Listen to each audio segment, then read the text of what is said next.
Okay, why don't we go ahead and get started? It's just about almost 5 minutes after. Good morning and good afternoon. Thank you so much for joining our event today. I'm Mary Beth Keelty and I'm the CMO of ForwardPMX. As most of you know, ForwardPMX is a global brand performance agency, and we are lucky enough to be joined by one of our partners at Wiland, which is an audience and data company that specializes in being the best at predicting consumer response. Before we start, we of course want to say that we hope everyone is doing well. Your families, your friends, your colleagues. We all sound like a bit of a broken record, but we know that 2020 has presented us with, and continues to present us with, unforeseen challenges from an economic perspective, from a health perspective, from a social perspective. So, and at the same time, marketers are being simultaneously faced with the rise of a very different kind of way data can be used in their marketing programs. So today, given that relationships with consumers are more important than ever, we thought it would make sense to have a conversation around the future of data in the marketing ecosystem. As I said, we have a great panel that I'm going to get to that of experts across MarTech, data, strategy.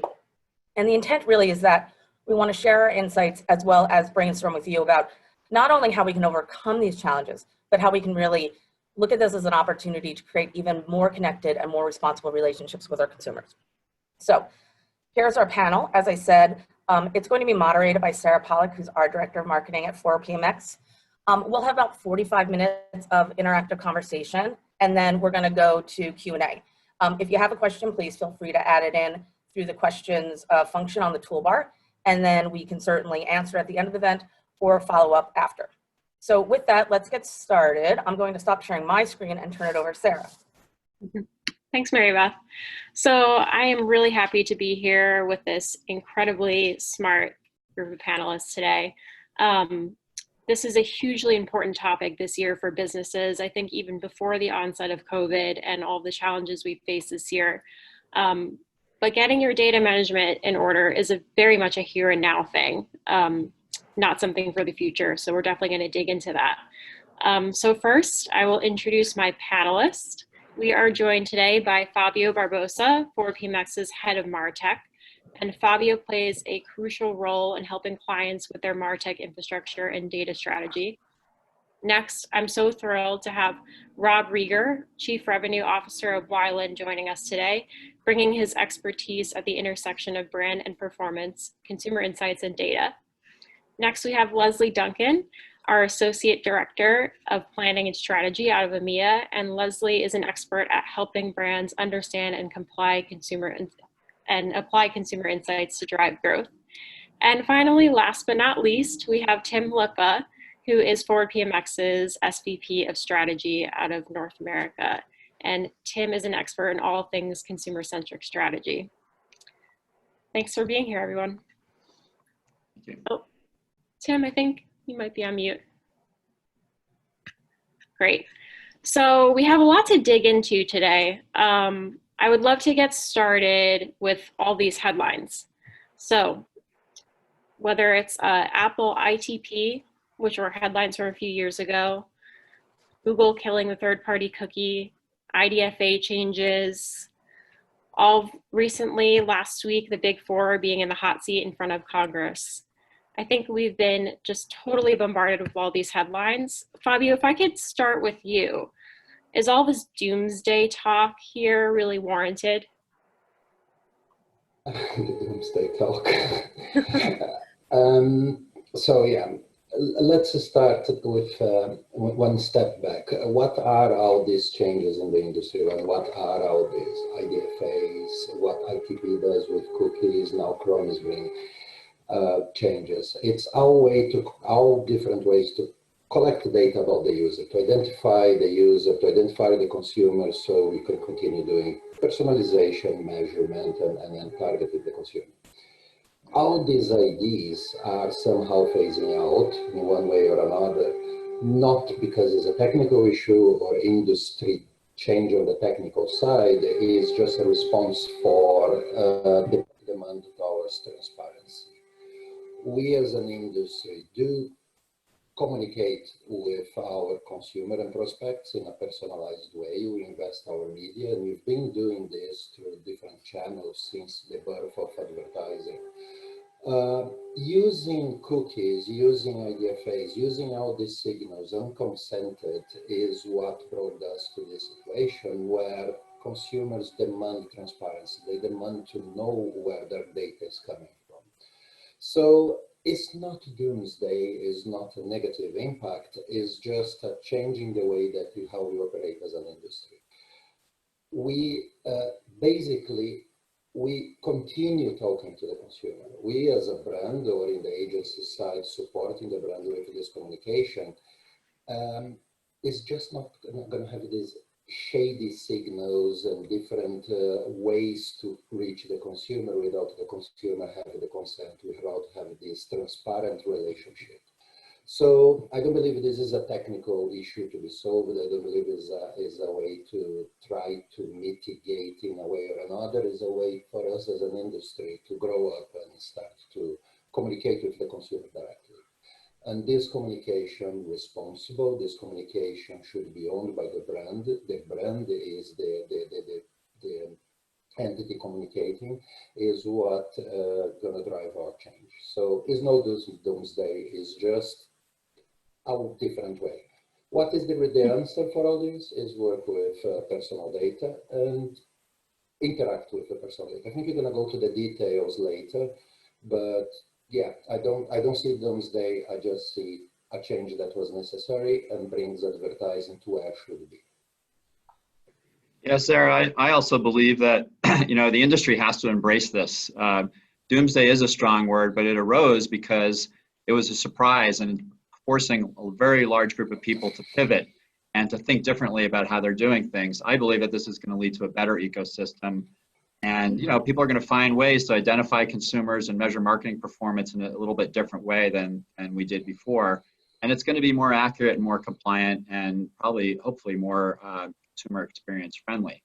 But we're suggesting that the industry is already doing so. There's some recent data that was reported by MarTech today that said more than 70% of digital ad dollars flow to direct links now to identifiable consumers rather than just cookies. So there's a lot of movement already in that direction. And but what's happening is demand for first-party identity graphs is really starting to begin to scale. I think that when the news originally came out, people were like, oh boy, I need to really work on my first-party identity resolution and graphical infrastructure. And they're going to need to focus on accuracy and relevancy and with signals that are privacy compliant. And I think those are really positive things for both the industry and the end consumer. Insights, activation, and measurement are still going to be big, important campaign pillars more than ever. But as Fabio said, I think more second-party partnerships between brand and media owners is going to definitely be more important in addition to heightening, enriching first-party data. And there was a Winterberry study recently, a survey that was done, and it's even extending down to the chief data officer role, where they are really working now and expanding their roles and trying to break down historical silos between paid, earned, and owned media to try to identify better ways of getting to attack this problem. Yeah. Okay. So, a little anxiety, but we are embracing this. There's positive momentum happening. Leslie, if I could get your perspective here, I think these announcements have fueled this movement and these changes, but would you say that what's happened with COVID and the rapid acceleration of digital, do you think that businesses are focused more on getting this done more quickly? Yeah, definitely. And I think there is some resistance, but it's only coming from a place of new territory. Brands like us was a little bit nervous about the adapting to change. I think it's just that premise of it's a little bit scary. We don't really know if we're going to do it correctly. So there is a kind of step back, but actually it's more opportunity than ever before to lean into the process. And I think the urgency only comes from the fact that there's no better time to do it because of COVID. If you start to think about historically, we haven't always got access to the right data points. When we think about media, it could be a part of a different data team. The data team don't speak to the tech team, and vice versa. So I think that now more than ever, clients are actively engaging in the data and tech conversation. And I think it's just kind of put a lot more ownership on the digital teams within clients, because I think that as of 4 months ago, where everyone was in lockdown, that was pretty much the only revenue stream. So CMOs was really focusing on online, because that was only like where everyone was locked down. People only were allowed out with absolutely necessary. I mean, it's sad to say, but obviously businesses that were only bricks and mortar, they obviously had the hardest time, because businesses that were on the channel that you could call clicks and bricks were able to just shift their focus online. So whilst it's a topic of data, I think it's also worth mentioning about user experience and customer experience, because if you think about it, websites or your app is the only gateway, or has been at least, and actually it doesn't seem to be shifting too much, to your customers. So it actually gives you a time to think about, like, what are your USPs online? What are you actually asking of your customers? Where does that value exchange, which Fabio mentioned?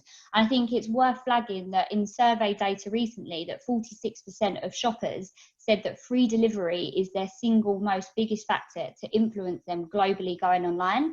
So it's good worth to take a step back and think, okay, historically you would charge for returns. Historically you'd have only exchange only. So it's a good time to think about what are you offering? And I think that it even comes so more of when shops reopened, everyone thought that would be an influx of footfall again, whereas actually in the UK we were down 50% year on year.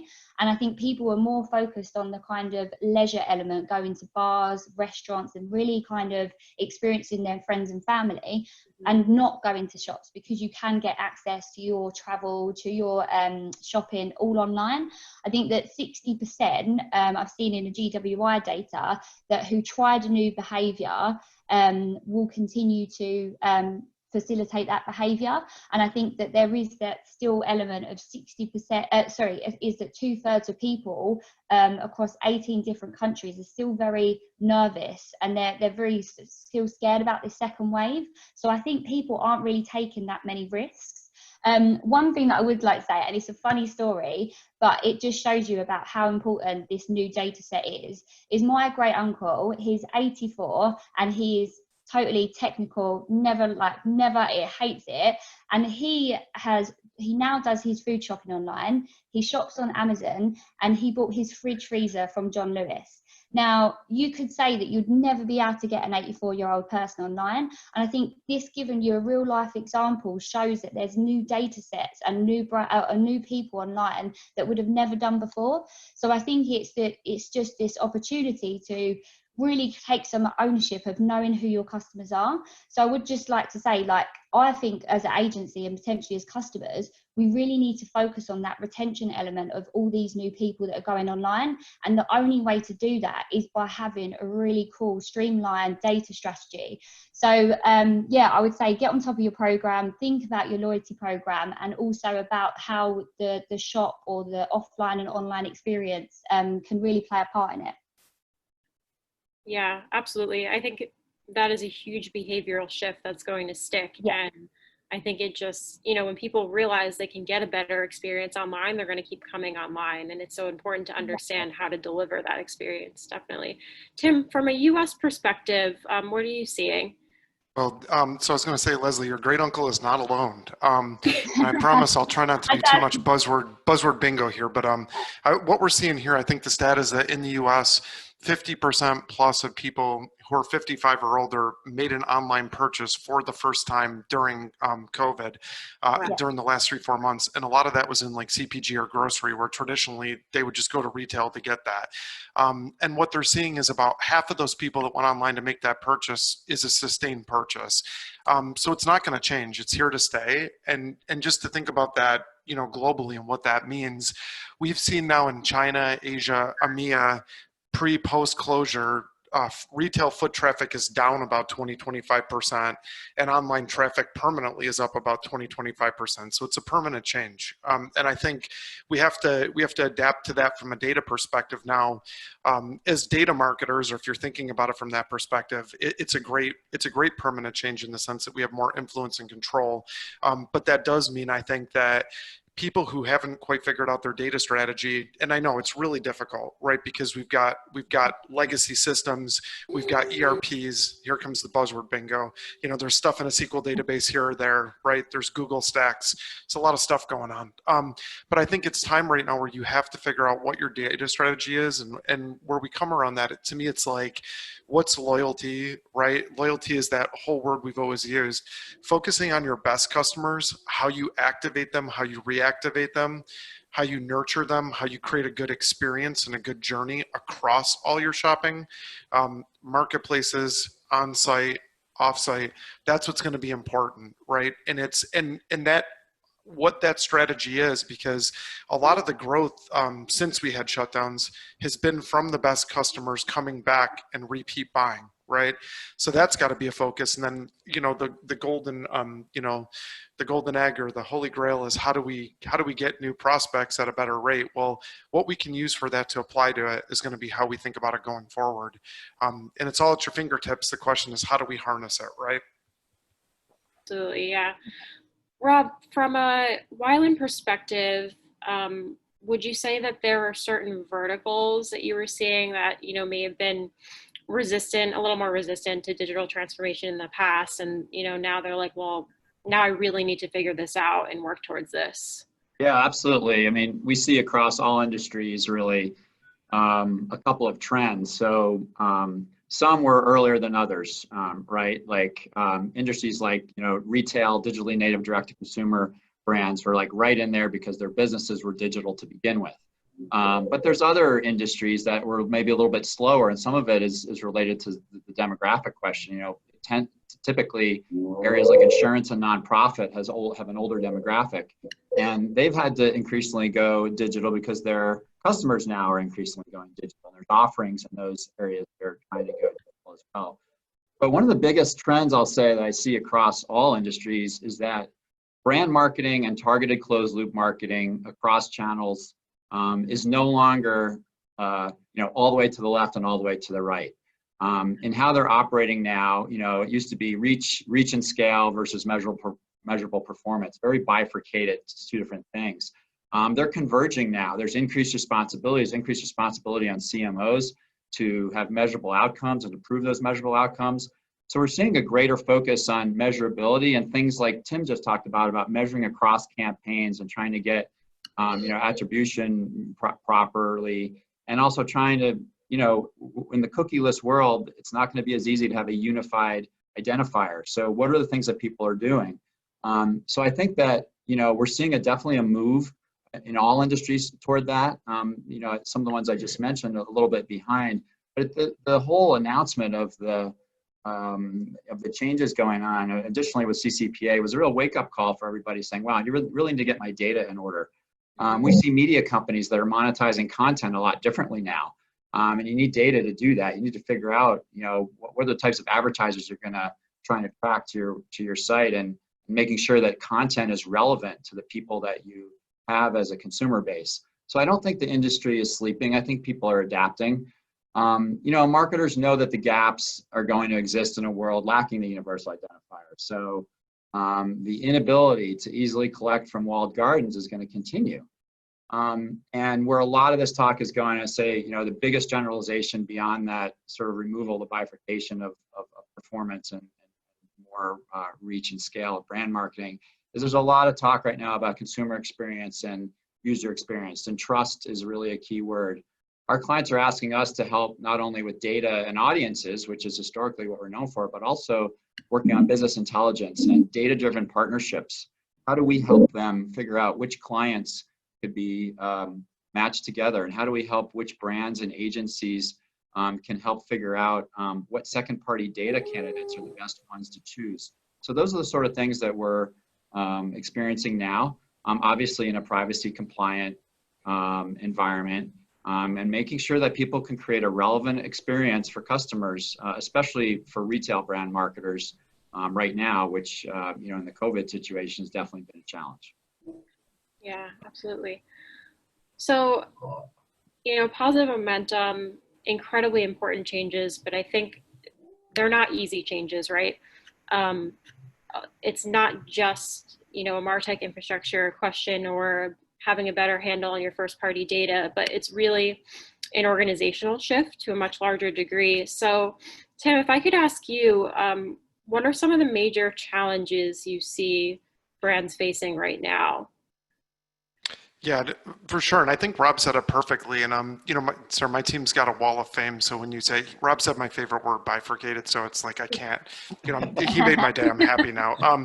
But I think he said it perfectly. It's like, what's brand and performance is coming together. We're a brand performance agency, or Brandformance, my favorite smash word agency. Wow, I And haven't heard that one yet. What does that exactly mean? Once in a while I have something new. I'm not recycling, but yeah, what does that mean? And I think Rob said it perfectly. It's like how all of that's coming together, right? The journey is different. Pure brand of just like, reach, frequency, and go out there has changed. It's how do we bring that together from audiences? And it's hard. Like I said before, there's disparate data sets. It's disjoint. It's very hard to put it all together in a coherent strategy that's also maintainable, executable, integratable with creative and messaging.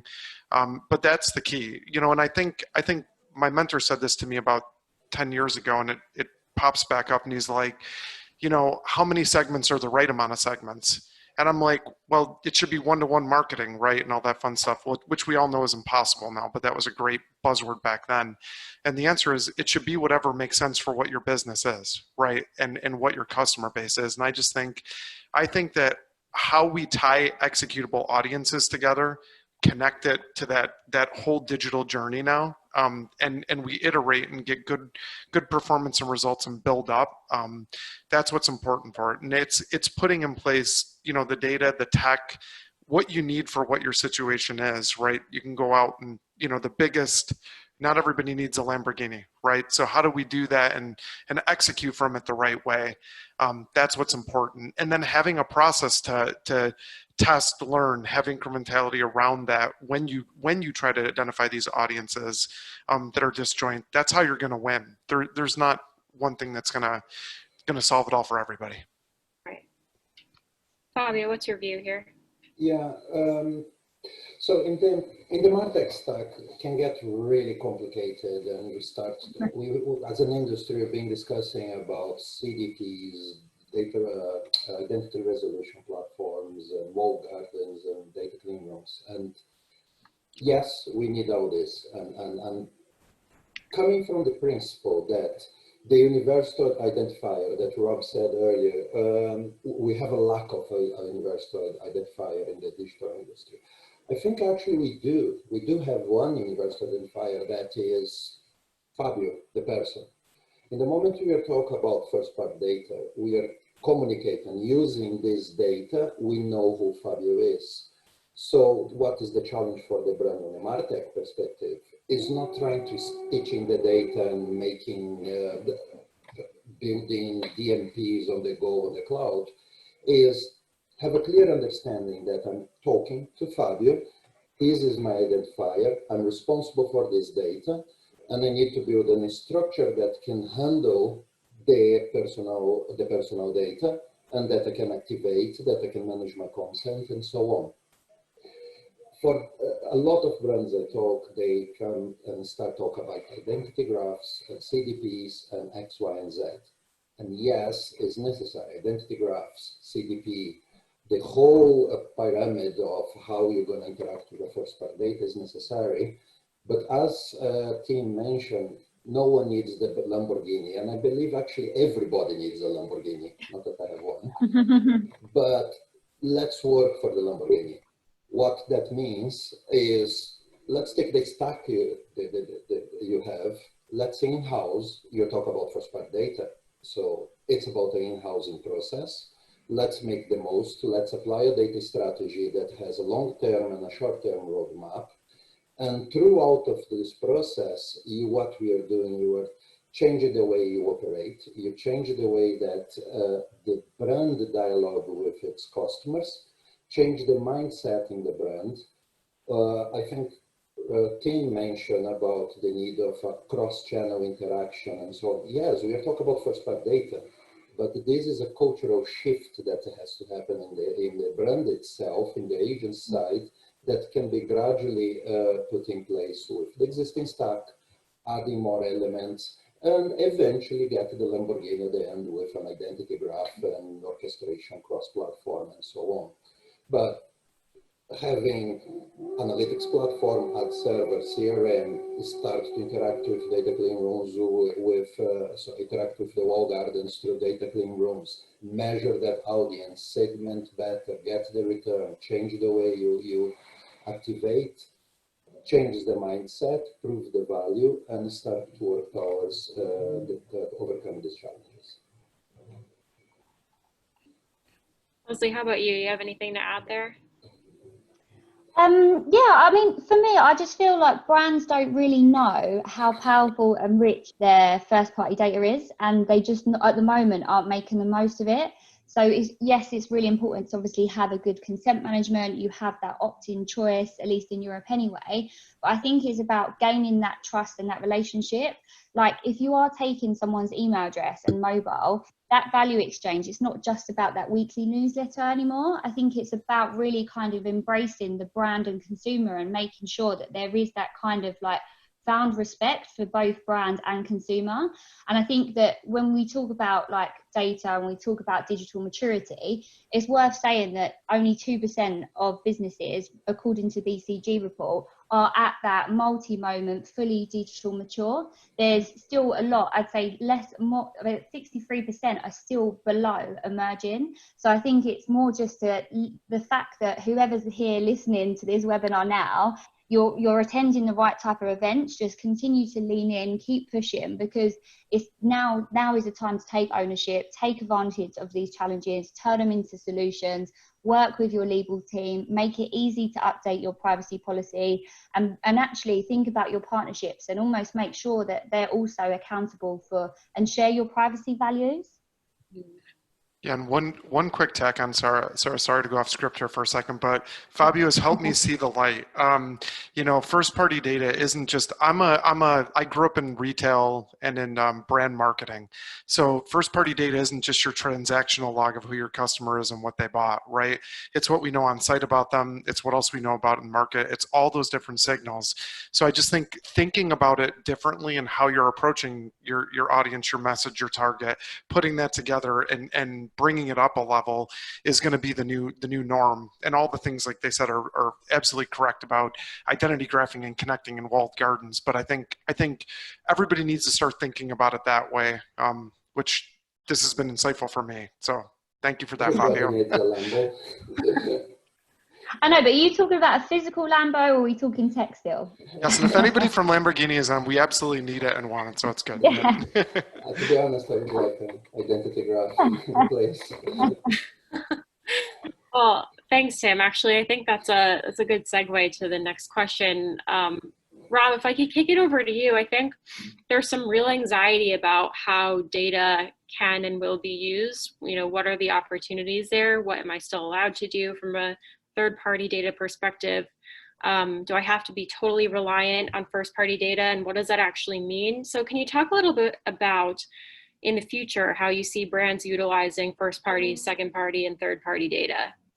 Yeah, and you know, right now, maybe at least in the U.S., the confines aren't extreme, but they're going to be getting more extreme, and we're soon to be working within those confines. I think it's important not to close ourselves off today from what's possible now. Do what you can do today to enhance your customer identities. And you know, there's a phrase, you know, creativity is white space. Well, I think it was, can't remember who it was, but basically there's a greater scale of creativity when you're operating within the box. And how do we solve challenges that we know around these types of data sources? There's ways to direct your second-party data direction with your first-party data. It can inform you what type of second-party data partnerships you want to form. And for example, how do you create what I would call partner relevancy? You can use all three of those types of data to fill your gaps in today to make actionable decisions, whether it's targeting or segmentation or building personas, or using behavior data, whatever it may be. Because the world's going to move to, already has moved to where consumers have more control. They're desiring more trustworthy relationships. And I think what's going to happen and what is sort of already happening is you're going to start to see future collaborations of brands to share their data in complementary fashion.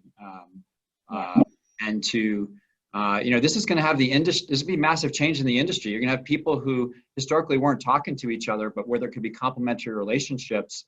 And it's going to result in a whole new kind of different types of marketing. So I think there's going to be more industry collaboration and partnerships, and it's going to get people talking. As far as consumer experience goes, which is part of this, there was a PwC study that found that 65% of customers said a positive experience with a brand was more influential than just general great advertising. So to me, this suggests, how do you create that positive experience? Well, brands need to use first-party data to create a trusted relationship. It can be enhanced with second and third-party data, and there can be partnerships that happen still today. You can prepare yourself for tomorrow by being actionable with all three types of data.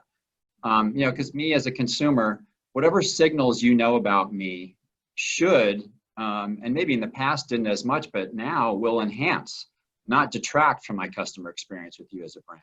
And as a consumer, I'm okay with that because I permitted that. I permitted allowable use of certain types of data so that I can have a better customer experience. And that's where things are going. So that's why I think I'm very positive around it. And in a nutshell, my advice to all the folks on the phone is continue to work on your identity backbone. That's a Forrester term, we call it. Using all three types of data that's permissive, relevant, and actionable. And that's what we help our clients do. Yeah, and I had a lot of discussion with team in the last few months about third-party data and the collection and the usage. In the moment you are working with first-party data, you have your data set in place. As a brand, your objective is collecting more first-party data, have a better interaction. Use the second-party data, what Rob said, the interaction between brands, the interaction with retailers, online retailers have a wealth of knowledge of consumers. A brand that sells in a retailer, they know their first-party data against their own brands. What a retailer website has is a knowledge of that consumer with that brand, and that brand. These relationships start to get really powerful. Amazon build an empire on that, but now brands are going to start to interact with these retailers, interacting with other partners, and start to collect data and interact with the consumer in other ways as well. Having PII before the user landing to the site, before the user purchase through chatbots and sign-up forms and other added value and other programs, going to start to increase this data set, and they're going to start to understand the consumer better. What becomes really important is activation. Activating brand and activating mid-funnel, we start to be more intrinsic connected, and these budgets and the way that we activate these campaigns start to have a secondary KPI that is data collection. And third-party data doesn't need to be that dodgy pixel that we had in websites around. There are consumer insights, there is research data, there is a lot of ways to acquire and leverage data with your first-party data that is consented, that's transparent, that's going to enhance. And from that enhancement, going to a walled garden and use their second-party data to extend and build lookalikes and customize there, become much more streamlined. I believe that the biggest challenge is the brand and the agencies understanding of this interconnectivity of activation, data retention, and the traditional KPIs of brand performance and so on. Yeah, I think it is interesting to think about that nuance between third-party data targeting and third-party data insights, and using that to really enhance first-party. Exactly, and we discussed that a bit the other day, and collecting data in a shady way for targeting later is dead. It's not going to happen again. Right. Now, for enhancing insights and extend is a different interaction with the consumer. Right. So on that point, Leslie, if you could share, being that the traditional way of targeting is going away, do you think it's going to be more difficult for brands to reach their customers in a targeted way at scale? I suppose the short answer is yes. I think the only reason why it will become more difficult, because at the moment, the choice of third-party data is really super accessible. And I don't necessarily think it would be harder to reach, but it's just going to be the different types of data you're leveraging. To kind of Fabio's point, the fact that you're going to utilize data-driven insights through panel data. So part of Harris Poll, who's our sister part of our Stagwell Tech, they can dig into customer data. So what's their behavior, their lifestyle preferences, do they prefer being on a desktop or an app, what are even down to their attitudinal statements, like do they prefer TV ads over social media ads. So I think there's going to be a lot more in terms of accountability on the media planners, both in terms of offline and online, to really truly understand who your customer is. And I think it's fair to say to any brands that are listening, like, don't ever think that you always know who 100% of your customers are, because I would always say, like, adopt a test and learn strategy, always kind of sign up for being more innovative, try new formats, try betas and alphas, because that is really how you get ahead and of your competitors, is by trying to push the agenda.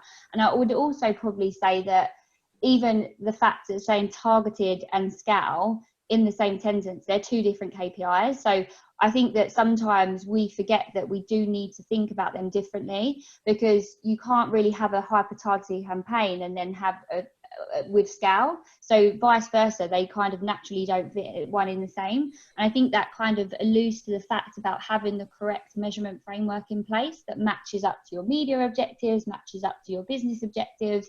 And I think now more than ever, it's only more prevalent because of third-party data cookies kind of being dead into a couple of years. But as kind of Rob's alluded to, it gives us this opportunity to create these really amazing lean partnerships that have never really been useful before. So if you think about what second party data is, it's still first party data, it's just someone else's first party data. It's someone else's demographic data or their site data or their behavior data.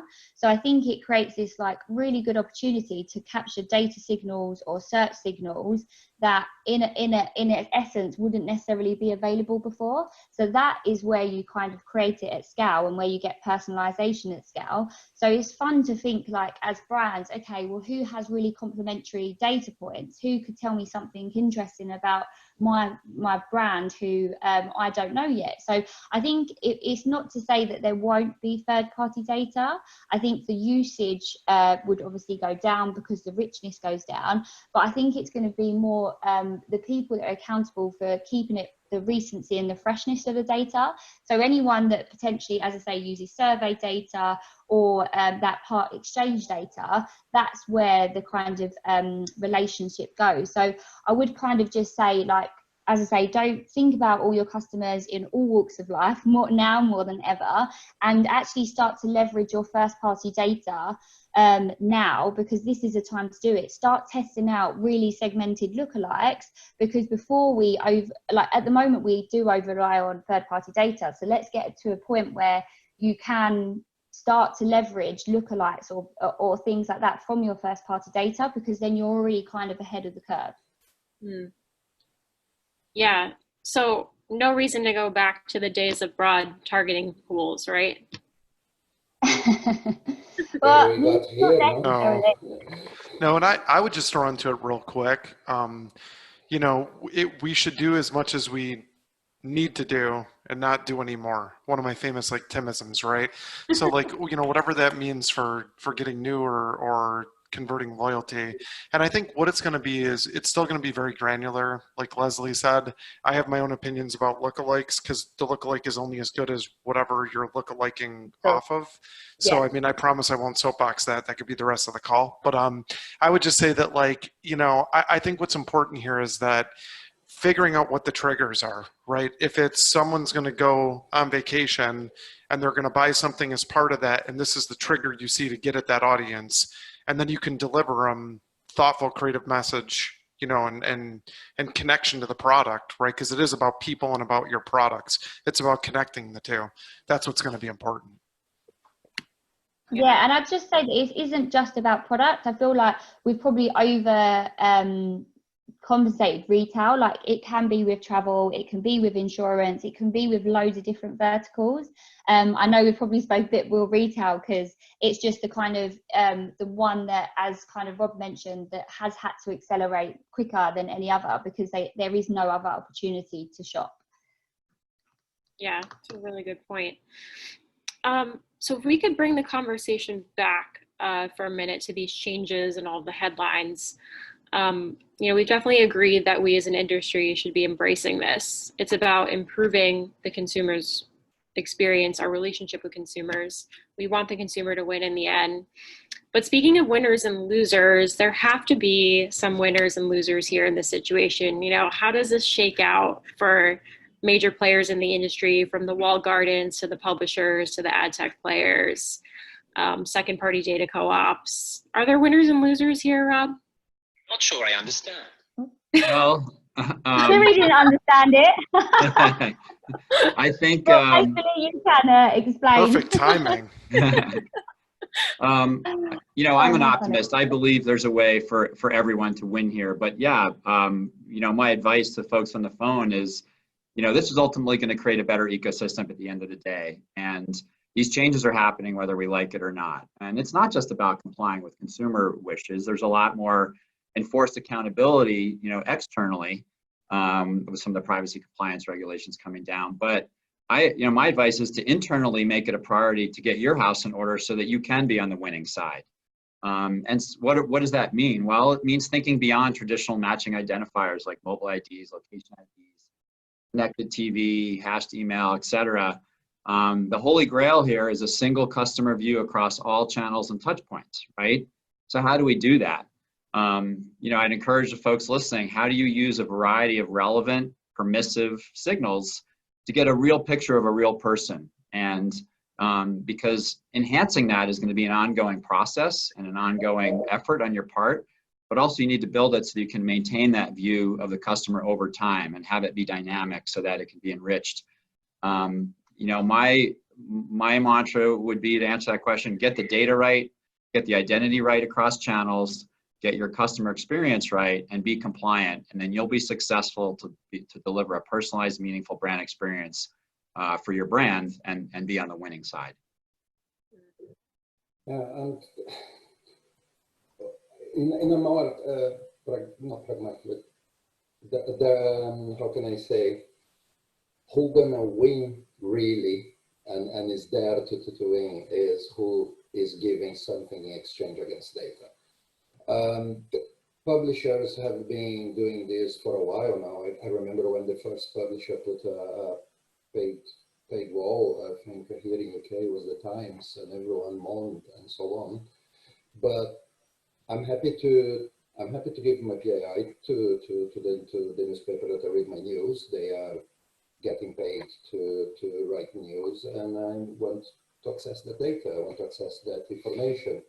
And if the price is a paywall or surrender a PII, I'm happy to surrender my PII, pay. Let's see. The New York Times, I was talking to you, Sarah, you did bring this to the attention that they phase out third-party data, and they are starting to work closer to the added value that they give to the consumer. I have no issues with Google targeting me. They give me Gmail for free, and they give me a lot of services for free. So who's gonna win? Yes, walled gardens. They provide a massive service everyone uses. publishers and anyone that is giving value through their interaction. This data is really valuable and can be traded.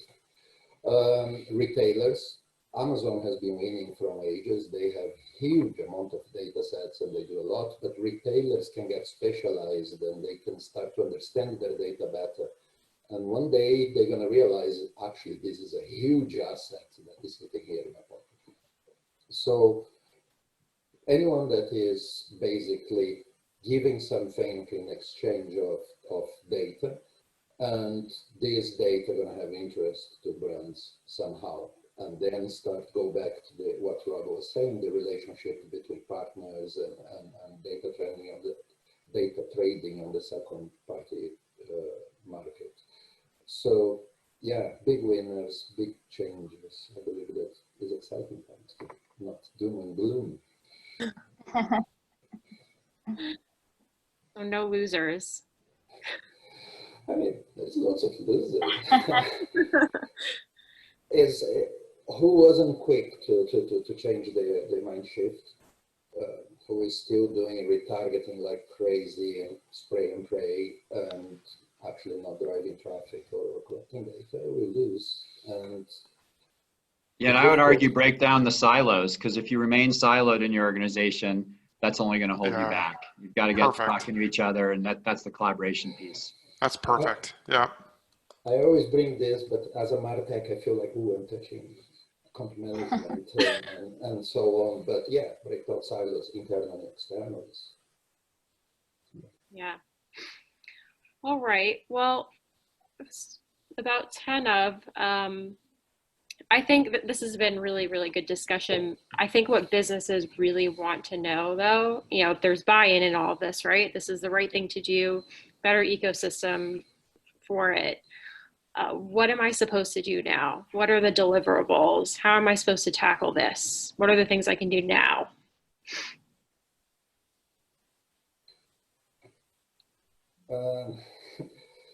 Let me get to this one. Yeah, the first step is in-house where your Martech stack take advantage of this. Put a data strategy in place with what exists and put a roadmap. Start to building that system that you can manipulate the first part data. Start leveraging the second part data. Start to streamline your media activation with the mindset of data collection as well, especially brand activation, not as a primary KPI, of course, but having the secondary KPI there. And then, as what Rob said, is channel integration from planning stage onwards. Because I had a meeting with the team, I had a meeting with the PPC team, display team, and social team before a client engagement, and they all deliver their strategies. And my input to the meeting was, guys, have you realized you're talking to the same person? And then, yeah, okay, so talk to Charlie. Because the channel strategy and the channel budget eventually going to start to become one. We're talking to the same people. It's a person, it's no longer a identifier anymore. Right. Anyone else have anything to add there? Yeah, I'll just say, I think it's important to, we've got to embrace change. I think it's important for brands. I mentioned earlier about breaking out of silos. Engage with your partners, engage with your agency, engage with other brands. It may feel like right now we're kind of building the plane in the air because there's not like an immediate go-to solution. That's the same for everybody. It's not a one-size-fits-all strategy, depending on, every brand has a different strategy. But the cookie crisis, if you want to call it that, is just another window of opportunity for us all as responsible data stewards, responsible and compliant marketers. But in the end, we're going to improve this ecosystem no matter what, because we've got to. Yeah, that piece is really powerful. How can we, as an industry, be looking at each other to help figure this out in new ways? Huge opportunity there. Rob and I are going to exchange euphemisms after the call because I usually say building the bike as we ride it, but I like the plain one too. So we can all have another session on that. Awesome, guys. Well, I do want to leave some room for audience Q&A, but before we go to that, if you had a final thought you could share with the audience here, excuse me, what would you want to leave them with? We're all being polite. Lamborghini. Okay. Yeah, I would just say you have to have a connected strategy, right? The more you can do to connect your business strategy to your data strategy, and then set it up to make it be real and possible, is what's important and where to start. I kind of saw one of the questions come in, so that's kind of like a precursor to that.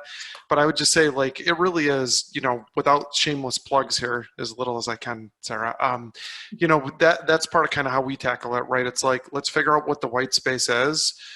Because we know some people may have more or less data, or you might be direct sell, or you might be completely channel-based sale, right? And you're not going to have that.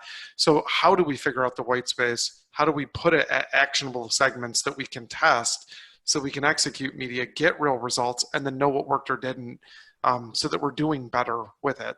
That's, to me, the key to the whole thing, no matter what the solution is. Yeah, I'll echo that, and just being specific to data.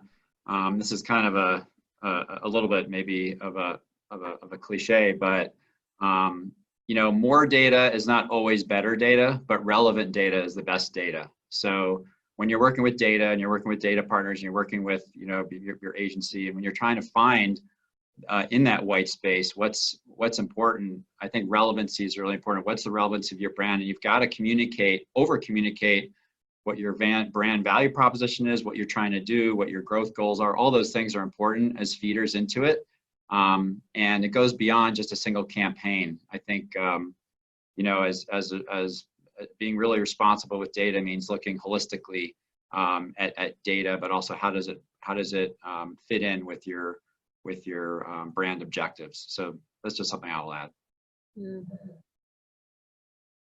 Yeah, it's good advice.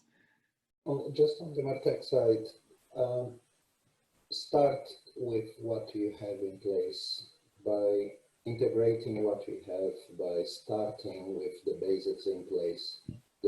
You change the activation, you change the way that you're operating, and aim for the Lamborghini. Yes, one day the identity graph, but there is a lot can be done in the short term, and these will change the mindset throughout the process.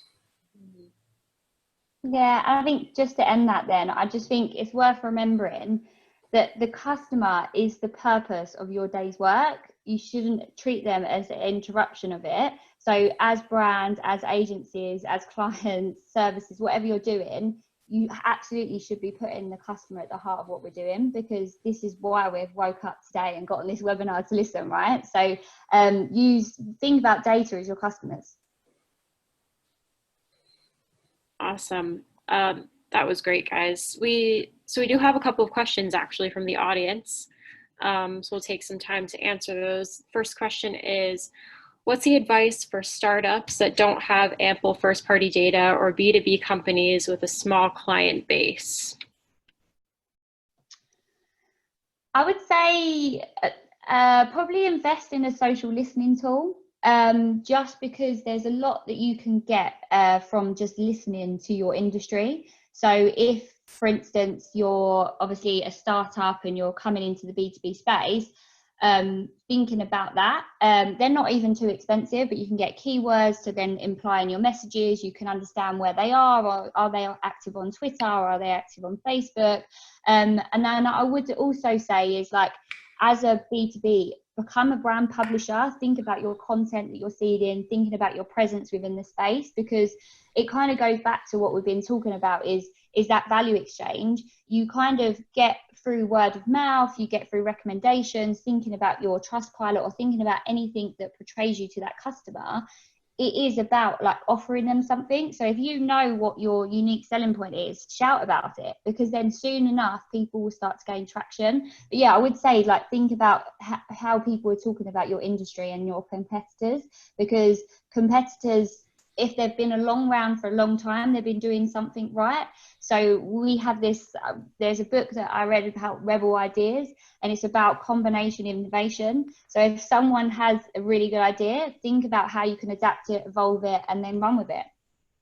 I'll just add to that too, from a data perspective, you rather than, if you're not a big established brand, their challenge is they've got a ton of data. It may not be organized in the right way. There may be data in different places, and you don't have a unified persistent key or persistent ID to bring the data together. So if you're a startup now, you've got the opportunity to have cross-channel identification right from the get-go. And depending on the different channels you're using to market, if you can set it up now, it's a whole lot better to set your architecture up now to make sure that you're going to be able to have that single view of the customer, that's the holy grail, as opposed to having to get pieces of the body together that are scattered all around the playing field. So don't fret. You've got opportunity actually to give you a leg up on established brands if you do it smartly. Yeah, and I think startup and B2B are the hardest, right? So that's a great question. I think Leslie said it perfectly. The social and in-market is important. Whatever we can do, there's tons of in-market audience that you can apply to it, right? Based on like competitive and lookalike. I know we don't have time, but there's a lot of stuff we could talk about there with that. And I think, like Rob said, getting a partner, like that can put that together. There's always a way to get at the data, right? And we use a bunch of tools to do that in different ways. So, I mean, but yeah, there's ways to do it, but I think those are perfect answers to that. Yeah, and remember, the second part data is there. And one data that people forget is PPC search data.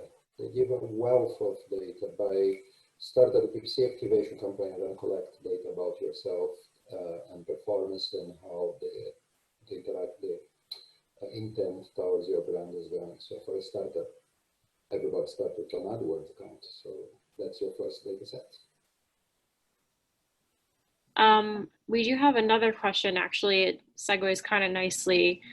So for an organization that's struggling with silos and competing budgets, what are some of the recommendations you have about being able to use first-party data with a true cross-channel approach?